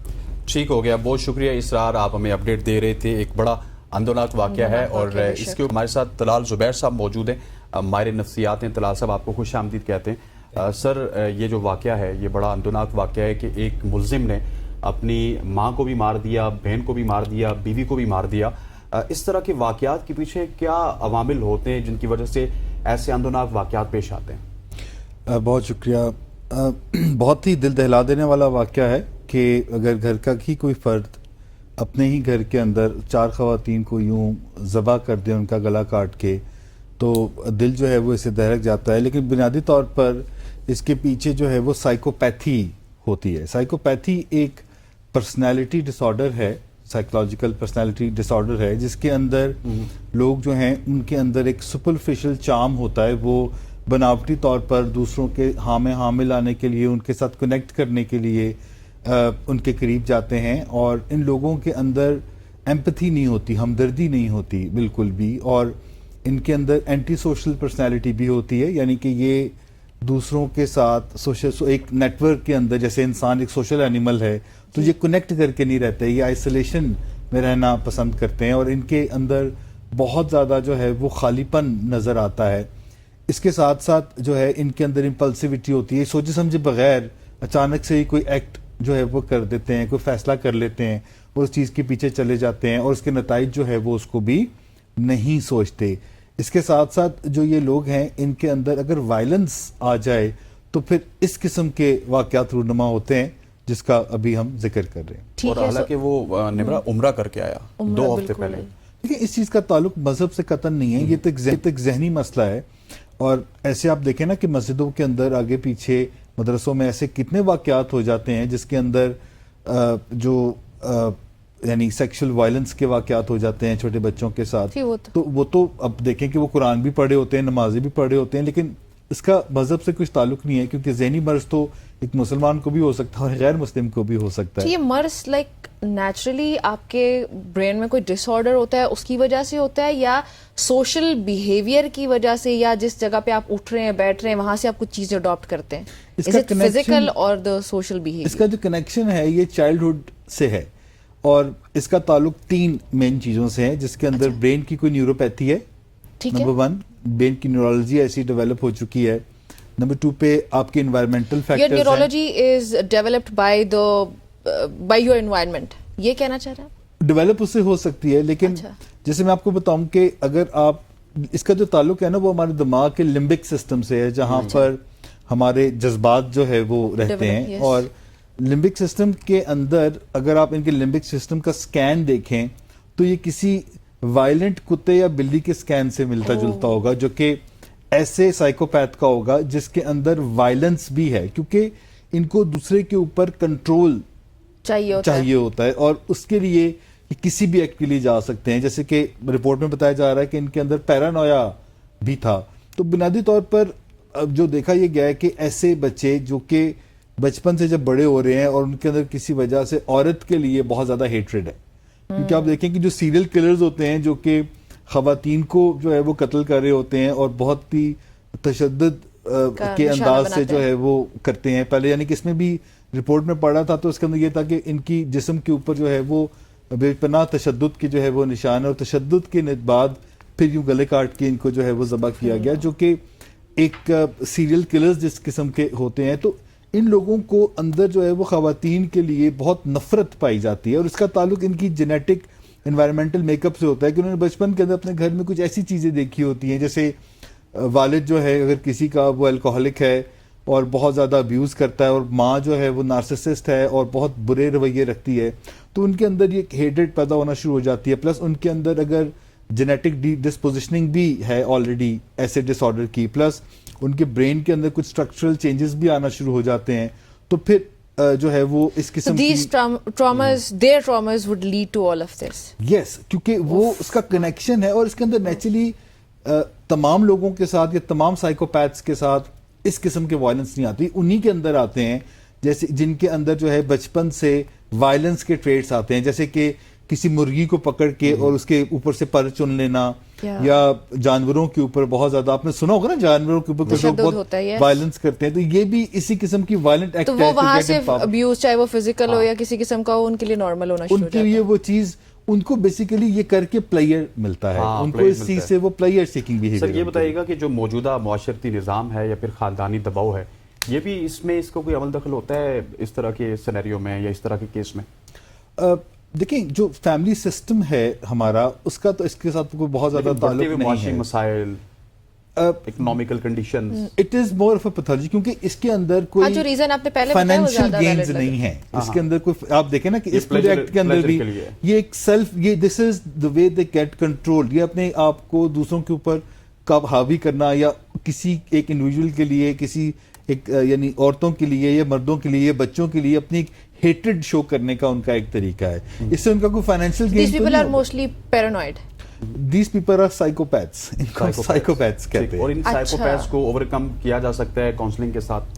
देखिए अगर तो कोई वायलेंट स्टेज के ऊपर है तो सबसे पहले तो इसके लिए हमें कोई लॉ इन्फोर्समेंट एजेंसी को इन्वॉल्व करने की जरूरत है कि ये जो ऐसा इंसान जो है इसको किसी कस्टडी में होना चाहिए और आइसोलेशन के अंदर होना चाहिए, जहाँ पे ये खुद को या किसी और को कोई नुकसान ना पहुंचा सके। और उसके साथ फिर अपनी सेफ्टी को देखते हुए तो फिर काउंसलिंग और जो थेरेपी है वो चेंज कर सकती है, इसमें मेडिकेशन का रोल हो सकता है और साइकोथेरेपी का रोल हो सकता है, और फिर इस इंसान को चेंज कर सकते। But they are known as one of the most difficult people. लेकिन जो हमारा ब्रेन है उसके अंदर बड़ी अडेप्टेबिलिटी है, हम अपने ब्रेन के फिजिकल स्ट्रक्चर को भी अपने सोचों से चेंज कर सकते हैं, तो अगर काम किया जाए तो फिर क्या मुमकिन नहीं है हर लेकिन उससे भी पहले ये जो सवाल अभी पूछा और इसका जो आपने जवाब दिया, मुझे लग रहा है इससे भी पहले अगर एक आम आदमी अब हमारी जिंदगी में 10 लोग हैं जिंदगी में, तो आपको कैसे पता चलेगा कि कोई साइकोपैथ है और आपको उससे इस किस्म के लोगों से बचना है ना, आप उसको आइडेंटिफाई कैसे करेंगे, पहचानेंगे कैसे? कोई फील आती है, कुछ बिहेवियर में चेंज आता है, हाँ, या वो पहले से कैसे पहचाने? जैसे मैंने पहले अर्ज किया कि उनके जो सिम्टम्स है उसके अंदर के ये दिल से किसी के साथ कनेक्ट नहीं करते, सुपरफिशियल चार्म के जरिए सुपरफिशियली कनेक्ट कर रहे होते हैं दूसरों के साथ। फिर अगर कोई किसी को नुकसान पहुंचाते हैं तो कभी भी इनके अंदर किसी किस्म का गिल्ट या रिमोर्स जो है वो नजर नहीं आता। फिर इनके अंदर एम्पैथी नहीं होती, अगर कोई रो रहा है या कोई किसी तकलीफ के अंदर है तो ये वहां बैठे हुए उससे इंडिफरेंट हो जाएंगे या उसके ऊपर बाकायदा हंसना शुरू हो जाएंगे। फिर इनको आइसोलेशन के अंदर रहना पसंद होता है, ये लोगों के साथ जुड़ मिल के नहीं रह सकते, इनके कोई दोस्त नहीं होते, ये अकेले जो है वो हर चीज करना चाहते हैं। प्लस इनके अंदर शक शुबहात जो है वो बहुत ज्यादा होते हैं, ये अपने अंदर कहानियां बना बना के दूसरों के बारे में प्रेजेंट करते हैं। तो अगर प्लस इनके अंदर कंट्रोलिंग बहुत ज्यादा होती है कि ये और प्लस इनके अंदर कंट्रोलिंग से मुराद ये है कि ये अपनी बात मनवाने के लिए कुछ भी दूसरे के ऊपर किसी भी लेवल, प्लस इनके अंदर जो एक बहुत ही ग्रैंडियोस सेल्फ वर्थ होती है कि ये अपने आप को बहुत ज्यादा बढ़ा चढ़ा के ये पेश, yes they think too high of themselves. इनके अंदर डिल्यूजन ऑफ ग्रैंडियोसिटी जिसे कहते हैं। तो नहीं होते बुनियादी तौर पर तो यही जो होता एहसास बर्तरी है वो एहसास कंपनी से ही निकलता Exactly. है। तो एहसास कंपनी में या तो आप बिल्कुल दब्बू बन जाते हैं या फिर अपने इर्द गिर्द एक शील्ड बना लेते हैं जिसके अंदर आप किसी को जैसे कि नार्सिसिस्टिक जो लोग होते हैं ये भी इन्हीं के अंदर अपने से वीकर पे कंट्रोल को वो करके वो समझ रहे होते हैं दूसरे कि के चेहरे पे डर देख के खुश होना, उससे आपको फ्यूल मिलता है, आपको एनर्जी मिलती है उससे। और ये भी बताइएगा कि एक साइकोपैथ है इस तरह का शख्स, उसके साथ बैठने से भी दूसरे शख्स को इफेक्ट हो सकता है। अगर किसी कोई एक साइकोपैथ का दोस्त है तो उसकी दोस्ती में भी दूसरा साइकोपैथ बन सकता है। नॉट एग्जैक्टली क्योंकि साइकोपैथोलॉजी के लिए आपके जो ब्रेन के अगर let's खास suppose आप साइकोपैथ हैं, मैं आपको आइडलाइज करना स्टार्ट हो गया तो फिर तो बन सकता है।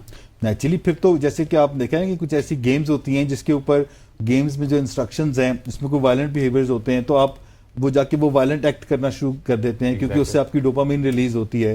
तो वो तो वैसे ही आपको ऐसी कंपनी से बचना चाहिए जहां पर वायलेंस की इस किस्म की चीजें हों, किसी को मारने की, पीटने की, किसी एक जेंडर के साथ बहुत ज्यादा नफरत की जो है वो आपको चीजें नजर आ रही हो तो उस कंपनी से तो वैसे ही बचना चाहिए। जैसे मैं किसी ऐसे कंपनी में नहीं बैठता या लोगों के साथ मियाँ बीवी के खिलाफ जोक नहीं शेयर करता क्योंकि मुझे लगता है कि उसके असरात मेरी शादीशुदा जिंदगी के ऊपर आएंगे। तो ऐसी कंपनी से तो हमें वैसे ही बचना चाहिए। बिल्कुल ऐसे ही। ठीक हो गया। बहुत शुक्रिया तलाल साहब आपका हमें ज्वाइन करने के लिए। नाज़रीन, गुफ्तगू आपने सुनी और ये अफसोसनाक वाक़या है जो कि कराची में हुआ, उस पर हमने जानने की कोशिश की कि क्या ऐसी वजूहात होती हैं कि कोई शख्स इस हद तक आ सकता है जहाँ पे वो किसी को किसी भी मुमकिन सूरत हाल से उसको जो है वो दरपेश करवा सकता है। खैर, यहाँ पे हम शामिल करने लगे एक ब्रेक, हमारे साथ ही रहिएगा।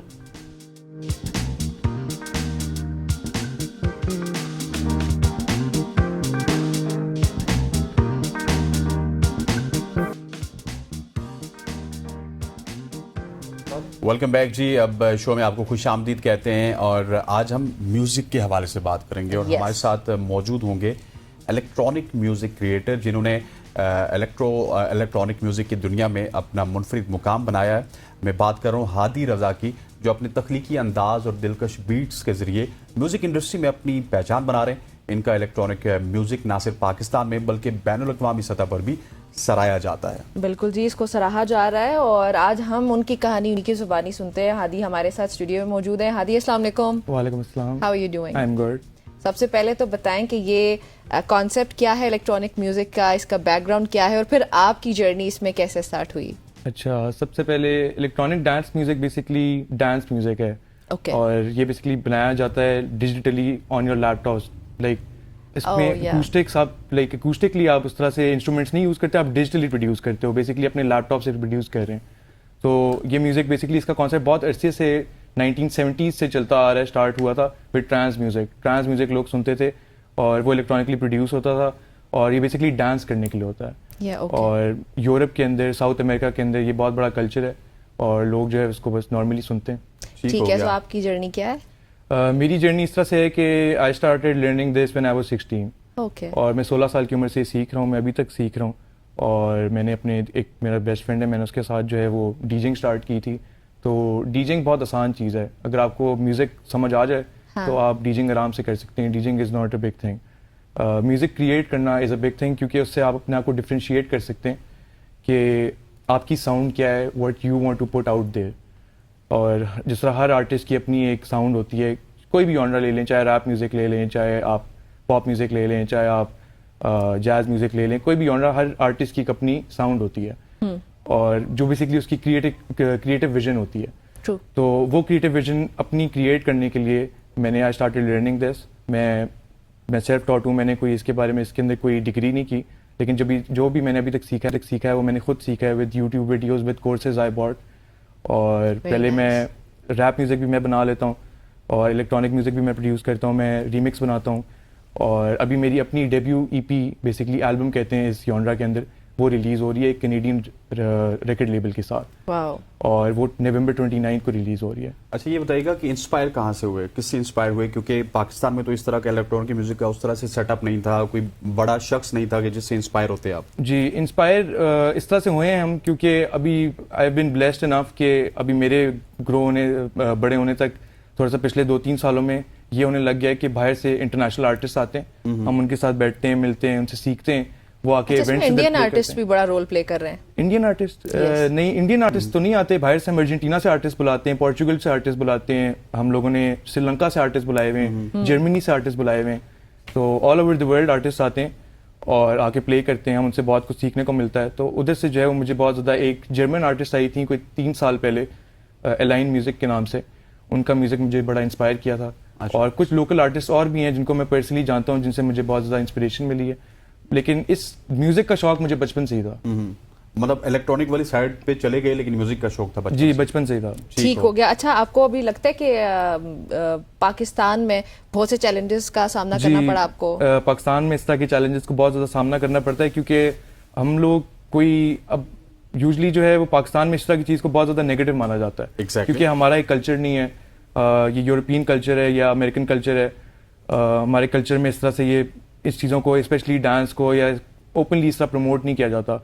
हम लोग जो है वो इसको बस आप इस तरह कह लें कि हम लोग क्रिएट करते हैं। मैं तो चाहता हूँ कि मेरी साउंड जो है पूरी दुनिया में जाए और लोगों के डांस करने के लिए, लेकिन ये है कि बेसिकली हम लोग कोई, मैं कहना चाह रहा हूँ कि हम लोग बेसिकली कोई ड्रग्स नहीं प्रमोट करते, और लोग डांस करते हैं, जिसको पसंद है वो वैसे भी डांस करेगा। मैं पूरा दिन यही म्यूज़िक सुनता हूँ और बहुत सारे ऐसे लोग भी हैं जो पूरी दुनिया में ये म्यूज़िक सुनते हैं, लेकिन हम कोई गलत चीज़ के साथ इसको कोरिलेट नहीं कर सकते। हमारे मुल्क में किया हुआ है कि बस अगर ये म्यूज़िक सुन रहे हैं तो ये सॉर्ट ऑफ कोई पार्टी म्यूज़िक है, लेकिन एक्चुअली ये ऐसी बात नहीं है। अच्छा आदि, ये बताइएगा कि एक रवायती म्यूजिक है, उसकी क्रिएशन होती है, एक इलेक्ट्रॉनिक म्यूजिक है जो आज पूरी आवाम भी जान रही है, हम भी जान रहे हैं। जी। सो हम क्या शिफ्ट हो सकते हैं इलेक्ट्रॉनिक म्यूजिक की तरफ रवायती म्यूजिक से? हम लोग बिल्कुल हो सकते हैं। हमारे पाकिस्तान के अंदर अभी बहुत से young up and coming talent जो है वो अभी अपने गाने निकाल रहा है। मेरे खुद एक जानने वाली मेरी कॉलीग हैं जो भी डीजे हैं, जो अभी दुबई में प्ले करने जा रही हैं। फिर एक और हमारे प्रोड्यूसर फ्रेंड हैं, वो जो है उन्होंने रिसेंटली श्रीलंका में प्ले किया, अभी वो दोबारा जा रहे हैं प्ले करने। तो कर सकते हैं, क्यों नहीं कर सकते, टैलेंट बहुत ज़्यादा है। So you see a brighter future for electronic music in Pakistan? जी बिल्कुल। ठीक हो गया। इसके अलावा ये बताइएगा, जो आपकी एल्बम का आपने जिक्र किया, उसका नाम डिस्टोपियन रियलिटी है। अच्छा। और वो नवंबर 29 को रिलीज हो रही है, और उन कैनेडियन रिकॉर्ड लेबल, वो स्पॉटिफाई के ऊपर, बीटपोर्ट के ऊपर, हर जगह on all digital platforms available होगी। और हादी ये बताइए, टारगेट मार्केट आपकी, टारगेट ऑडियंस कहाँ पे है? पाकिस्तान में है या फिर वो भी मेरी target audience all around the world है। जो म्यूजिक मैं बनाता हूँ वो अगर बंदा वो फील कर रहा है तो वो मेरी टारगेट ऑडियंस है। और वर्ल्ड वाइड कहाँ से ज्यादा रिस्पांस आता है? मुझे यूजली जो मेरा क्योंकि मेरी अपनी जो डिफरेंस है from what other people do, वो ये है कि मैं पाकिस्तान में जो भी अपनी मैं प्ले करता हूँ जहाँ पे भी, मैं उसको विजुअली रिकॉर्ड भी करता हूँ, विजुअली और ऑडियो भी उसका रिकॉर्ड करता हूँ, and then I upload it on YouTube. तो वो जब यूट्यूब पे आप देखेंगे मेरे चैनल को, तो वो उसी तरह सेट रिकॉर्ड हुआ होगा जिस तरह आप लाइव मेरे सामने खड़े हुए हैं और आप मुझे सुन रहे हैं। जी, तो मैं वो लगाता हूँ। मुझे ज़्यादातर रिस्पॉन्सेज जो है वो रशिया से आते हैं, यूरोप से आते हैं, इस तरह की कंट्री से ज़्यादा आते हैं। पाकिस्तान से ऑब्वियसली नहीं, लेकिन बाहर के मुल्कों से ज़्यादा। So you have fan base in Russia and ji Europe as well? जी जी बिल्कुल। ठीक हो गया। अच्छा, आपके फेवरेट आर्टिस्ट कौन है इन योर जॉनरा? मेरे favourite artist in my genre, यही मैंने अभी टोपी पहनी हुई है एक रिकॉर्ड लेबल की। Yes. इसको आफ्टर लाइफ Afterlife. इसका रिकॉर्ड लेबल का नाम है। ये बेसिकली टेल ऑफ अस एक ग्रुप है 2 लोगों का। उन्होंने मेलोडिक टेक्नो को बहुत ज़्यादा, मैं मेलोडिक टेक्नो प्ले करता हूँ, सब जॉनरा ऑफ टेक्नो म्यूजिक है। Okay okay. तो उन्होंने जो है वो मेलोडिक टेक्नो को बहुत एक कमर्शियल स्केल पे ले आए हैं। अब वो लोग डिजिटल बेसिकली शोज करते हैं, कि विजुअल शोज होते हैं बेसिकली, उनके पीछे बड़ी स्क्रीन्स लगी होती हैं, जो विजुअल आर्टिस्ट जो हायर किए होते हैं वो विजुअल्स बनाते हैं सेपरेटली उस शो के लिए। Okay. और हजारों लोग उनको शोज देखने आते हैं और उनकी वीडियोस बनाते हैं और डांस करते हैं। Oh, और that's इसमें interesting. लिरिक्स भी ऐड हो सकते हैं? जी सर, इसमें लिरिक्स भी होते हैं। आप करते हैं लिरिक्स ऐड? नहीं, मैं पर्टिकुलरली लिरिक्स मैं प्ले जरूर करता हूँ, लेकिन मैंने अभी तक कोई ऐसा ट्रैक बनाया नहीं है जिसमें मैंने लिरिक्स ऐड। और अभी तक कितनी एल्बम्स आपकी आ चुकी हैं? मेरी अभी तक, मैं आपको बता रही हूँ, मेरी डेब्यू एल्बम है। debut वैसे मैं बन जाए। रिमिक्सेस वगैरह बना चुका हूँ काफी, लेकिन ये मेरी डेब्यू एल्बम है। अच्छा, इसमें कितने आइटम्स होते हैं? इसमें बेसिकली मेरे 2 ट्रैक्स हैं। अच्छा, अच्छा, 2 ट्रैक्स हैं जी। उसमें जो डेब्यू एल्बम है। जी। Are you excited for that? जी जी, I am very excited. What are you expecting? मैं बस एक्सपेक्ट कर रहा हूँ कि बस मैं खुश हूँ, क्योंकि डेब्यू है ऑब्वियसली। जी डेब्यू ऑब्वियसली मेरे लिए बहुत बड़ी अचीवमेंट है। आई डोंट नो, लोगों के लिए इतना शायद कुछ नजर नहीं आता होगा इस तरह की चीज़ों के लिए, लेकिन मेरे लिए, क्योंकि ये चीज़ मेरा पैशन है, all I think about is this all day and night. तो अभी मैं वो लिव कर रहा हूँ, तो मुझे कभी कभी थोड़ा सा अनबिलीवेबल भी लगता है, लेकिन मैं तो खुश ही होता हूँ। चले, थैंक यू फॉर ज्वाइनिंग। बहुत Thank you शुक्रिया very आपका और गुड लक भी। नाज़रीन, गुफ्तगू आपने सुनी, हादी हमारे साथ मौजूद है। हम यहाँ पे एक ब्रेक शामिल करने लगे हैं, so you guys have to stay with अस।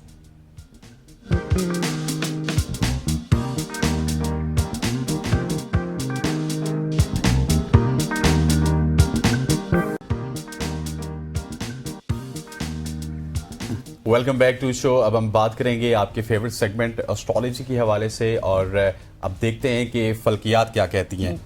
माहिर फल्कियात के पास चलते हैं और इससे उनसे पहले जानते नंबर हैं भी अनाउंस करते हैं। वैसे नंबर हाँ हमारे आप लोग आपको कॉल कर सामने सकते हैं आ भी रहे होंगे। दोनों नंबर 051-890-1008 पे आप कॉल कर सकते हैं, और दूसरा नंबर है 051-2624946। इन पे कॉल भी कर सकते हैं, लेकिन पहले 12 सितारों का हाल जान लेते हैं। समराना शाह हमारे साथ मौजूद हैं। समराना, अस्सलाम वालेकुम, वेलकम टू सबकी सोच। वालेकुम अस्सलाम, बहुत शुक्रिया मुझे बुलाने के लिए। जी समराना, शुक्रिया आपका आने के लिए। सबसे पहले एरीज से मेरे ख्याल में आगाज करते हैं। एरीज का ये हफ्ता कैसा रहेगा? जी, एरीज जो है वो काफी सेफ जोन में है, और एरीज बल्कि जो उनके काम कंप्लीट नहीं थे पहले, जिस बारे में एरीज सोच रहे थे कि हम ये काम स्टार्ट करना चाहते हैं, या जो काम रुके हुए थे, या फाइनेंशियली जो क्राइसिस थे, अब वो टाइम एरीज के लिए आ चुका है कि वो अपने काम जो है वो कंप्लीट करें, अपनी चीजों पे जो है वो फोकस करें।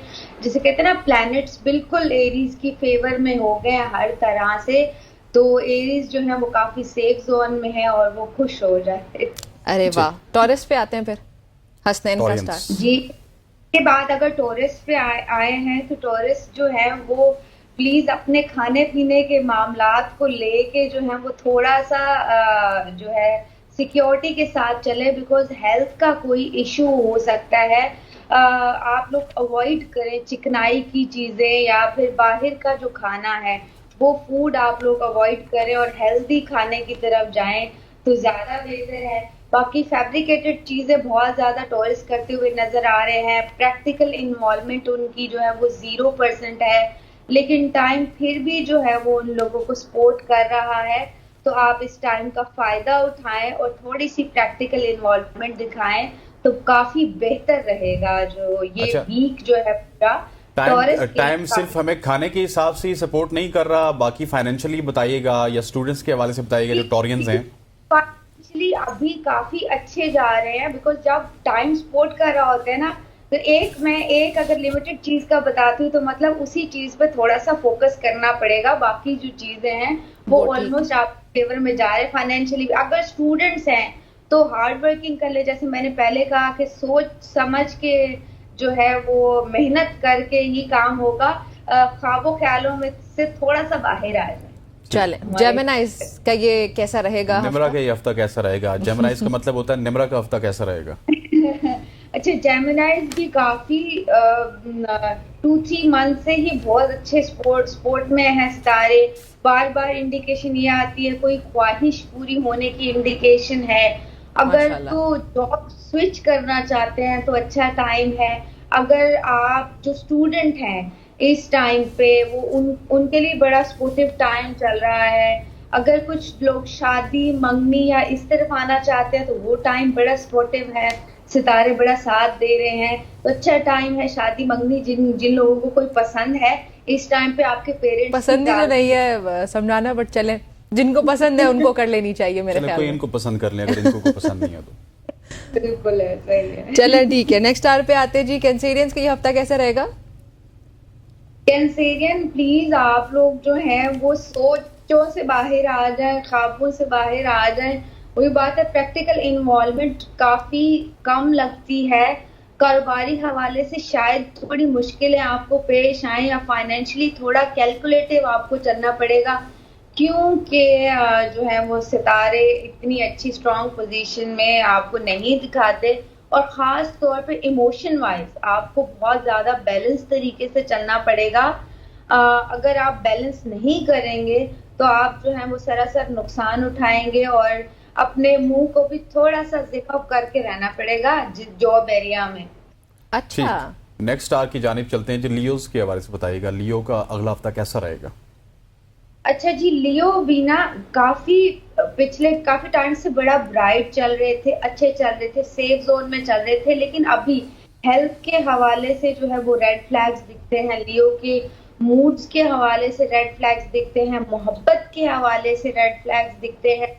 और जो कोई हमारे लियोज किसी पॉलिटिकली रिलेटेड है या सोशल मीडिया रिलेटेड है, कोई कंट्रोवर्सी क्रिएट ना हो जाए, तो प्लीज आप लोग जो है वो अपने गुस्से को खास तौर पे कंट्रोल करें, गुस्से को कंट्रोल करके रखेंगे तो बेहतर होगा आपके लिए।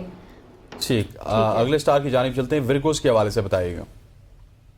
जी, वर्गो जो है हमारे, वर्गो भी इनको कैलकुलेटिव रहना पड़ेगा। रिश्तों के जो मामलात में शायद इनके साथ ऊपर नीचे हो सकता है, इनके मामलात, फाइनेंशियल मामलात में भी इनको कैलकुलेटिव रहना पड़ेगा और सरकास्टिक नहीं होना, लड़ाई झगड़ा नहीं करना, पंगा किसी से नहीं करना।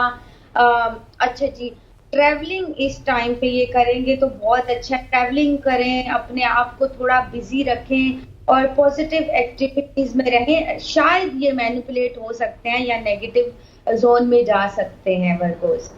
ठीक हो गया। स्कॉर्पियंस, लिब्रा सॉरी लिब्रास हैं अभी। यस, लिब्रास का ये हफ्ता कैसा रहेगा?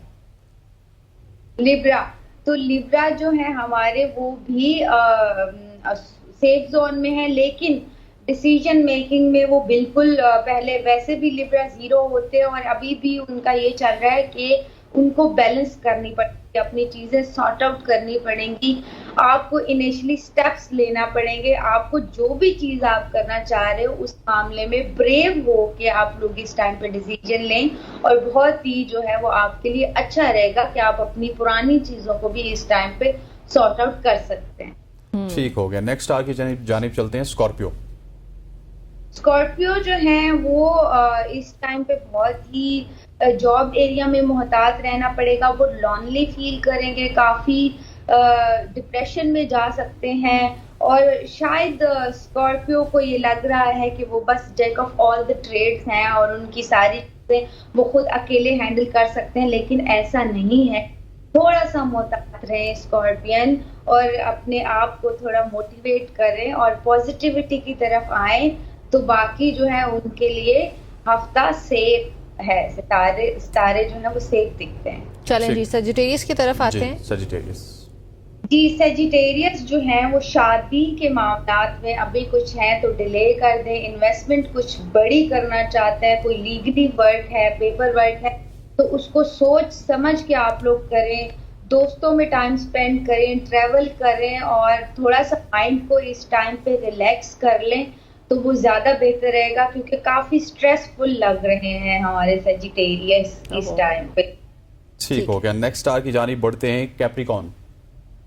जी, कैप्रिकॉन जो है वो भी स्ट्रेस जोन में लगते हैं और डिसीजन में बड़े कंफ्यूज लगते हैं। फैमिली के शायद उनके मामलात, बहन भाइयों के साथ मामलात, रिश्तेदारों के साथ मामलात अच्छे नहीं होंगे। उनकी फाइनेंशियल कंडीशन इस टाइम पे स्टेबल नहीं रहेगी, तो उनको काफी जो है वो एहतियात के साथ चलना पड़ेगा। ठीक है, पाइसेस की तरफ आते हैं। उनका ये हफ्ता कैसा रहेगा, जो लोग पाइसेस हैं? जी, हमारे जो है वो भी इक्वेरियस अभी रह गए, सॉरी इक्वेरियस रह गए हैं। ये थोड़ा बहुत चलता गड़बड़, वो स्टार्स आगे पीछे हो जाते हैं, प्रॉम्प्टर भी आगे। जी, कोई बात नहीं।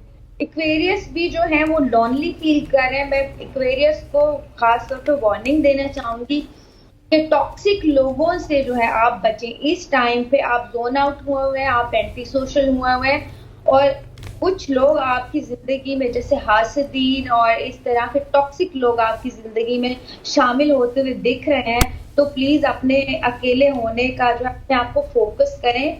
ये ना हो कि आप कुछ गलत डिसीजन ले लें और गलत लोगों के साथ आपके मामला जुड़ जाएं, तो मुहतात रहिएगा। पार्टनरशिप आपने इस टाइम पे किसी के साथ नहीं करनी, ये पूरा मंथ डिले करके फिर ही आप नेक्स्ट स्टेप लें। ठीक है। पाइसेस की तरफ आते हैं जी। है हमारे, वो भी ओवर थिंकिंग करते हुए दिख रहे हैं। टाइम बहुत सपोर्टिव है, ऐसे लग रहा है जैसे कोई ख्वाहिश पूरी हो सकती है। स्पिरिचुअली बड़े कनेक्टेड लग रहे हैं, कोई दुआएं पूरी उनकी हो सकती हैं। लेकिन वही बात है कि वो ख्वाबों ख्यालों से थोड़ा सा बाहर आए, नेगेटिविटी से बाहर आए, अच्छा पॉजिटिव सोचें, तो ही चीजें उनके हक में बेहतर होंगी।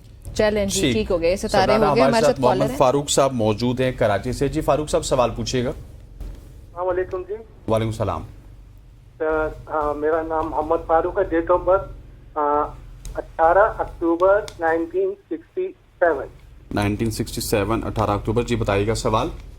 सवाल ये है कि सर बेरोजगारी, कारोबार, काम वाम बिल्कुल कुछ नहीं है, बहुत बुरे हालत सर, बहुत बुरे हालत।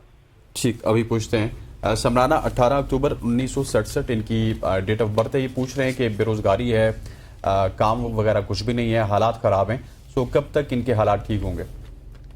अच्छा सर, वैसे अगर देखा जाए तो प्लैनेट पोजीशन तो अब आपको फेवर करना शुरू हो गई है। जैसे पहले भी आगे बोलती थी कि चांद गिरन गुजर जाने दे, सूरज गिरन गुजर जाने दे, तो चीजें इतनी जल्दी जो है वो ठीक नहीं होती। जैसे कि बहुत स्लोली विद इन 2-3 मंथ्स जो है आपकी चीजें आराम से जो है वो सॉर्ट आउट होना हो जाएंगी आपकी चीजें। आप बिल्कुल बेफिक्र हो जाएं, आप सदका दे दें प्लीज, मैं बार बार ये कहती हूँ।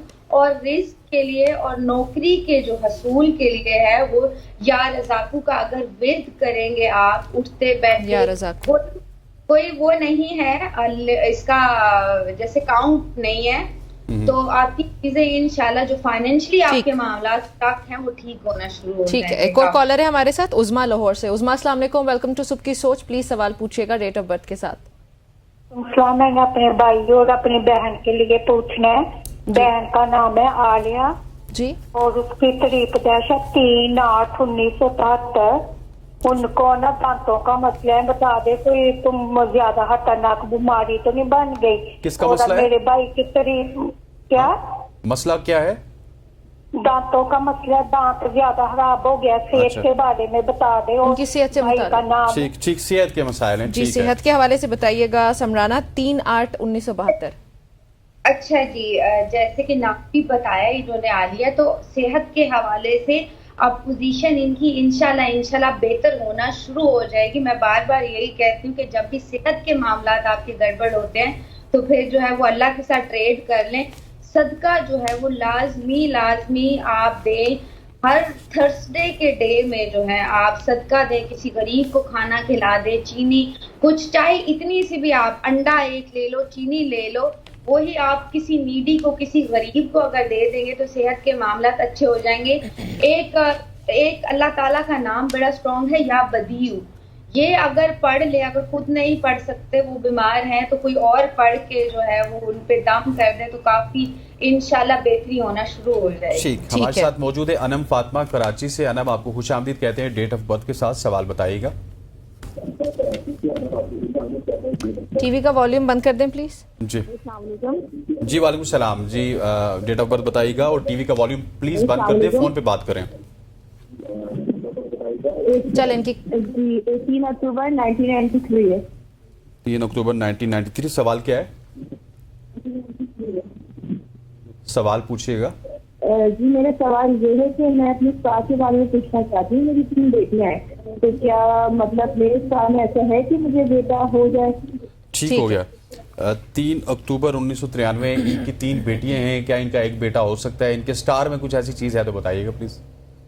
अच्छा, वो कहते हैं औलाद नरीना के हसूल की। देखिए, वो बात है कि वो स्टार से क्या, वो अल्लाह ताला से आप दुआ करें, आप जो है वो सदका लें, दे, और इस तरह से फिर आपकी चीजें जो है वो खुदा, क्योंकि खुदा के हाथ में औलाद से हमारा कनेक्ट नहीं हम कर सकते, लेकिन फिर भी हम और आप दुआ जरूर कर सकते हैं। ठीक हो गया। स्टार्स में कुछ ऐसा होता नहीं है कि वो उनको बता सकें। चलें जी बिल्कुल, 100% हम औलाद के हवाले से प्रेडिक्ट नहीं कर सकते। चलें, ताज मोहम्मद साहब हमारे साथ नेक्स्ट कॉलर मौजूद है। ताज साहब, अस्सलाम वालेकुम। वालेकुम सलाम सर, डेट ऑफ बर्थ के साथ सवाल पूछें। जी, 7 नवंबर 1980। 7 नवंबर 1980। जी, सवाल ये है जी, मैं मरी में प्रॉपर्टी का काम कर रहा हूँ। अभी मेरा काम तकरीबन 2 साल से काम बंद है, क्या वजह है? चलें, ये भी काम के बारे में पूछना चाहते हैं समराना साहिबा, इनको बता दें कि वजह क्या है और उनका काम कब ठीक होगा। 7 नवंबर 1980।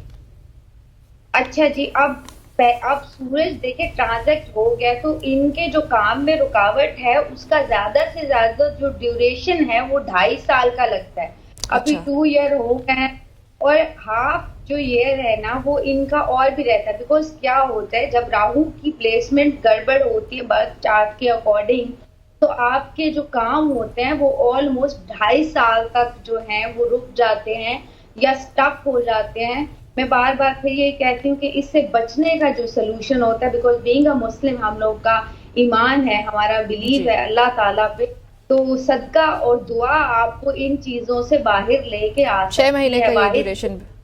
जी वैसे 6 महीने का तो आपने बता दिया कि प्रॉपर्टी के हालात तो पाकिस्तान में इस तरह के कि सब अगर प्रॉपर्टी वाले मुझे इस वक्त सुन रहे होंगे वो सारे ही कॉल करके वो पूछेंगे। सभी कहेंगे ताज साहब की तरह कि भाई हमारे भी बड़े मसाइल चल ठीक रहे हो हैं। गया। हमारे Next साथ caller। अरीज फातिमा है इस्लामाबाद से। अरीज, आपको खुश आमदीद कहते हैं। डेट ऑफ बर्थ के साथ सवाल पूछिएगा। फैसलाबाद से, beg you pardon. Areej Fatima ji, वो मैंने अपने भाई के बारे में पूछना है।